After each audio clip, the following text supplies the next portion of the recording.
Samantala, proud na ibinahagi ng singer-songwriter na si Kenanaya ang pag-hit ng kanyang song sa online streaming platforms.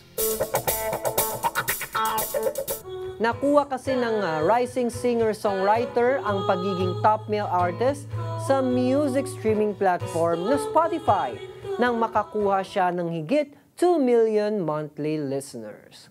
Ang 18 years old na singer-songwriter ay nasa ilalim na ngayon ng management na OC Records na pinamamahalaan ni Kian Cipriano. Ang kantang Bahala Na ang kanyang unang single na nai-release noong July 2022. Ang iba pa niyang songs ay Hindi, Ikaw, Better Now, at Sana Walang Magbago. Samantala, ang kanyang latest single ay may titulong Totoo na ngayon ay umiingay na din sa iba't ibang music platform. 2 years ago ko lang po na-discover yung skill ko sa singing. Pero hindi po kasi talaga ako singer.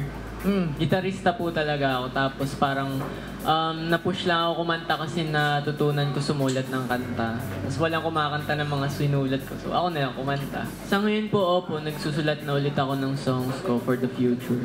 Mostly po kumuha ko inspiration sa mga experiences ko. Minsan yung iba ideas lang or pag may napanood akong movie. Tapos weird kung kailan lumalabas yung idea ko minsan bago matulog.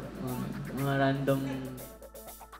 Isa pa umanong accomplishment na may tuturing ni Kenanaya ay ang pagkuha at pagtitiwala sa kanya bilang brand ambassador ng isang kilalang clothing line sa bansa.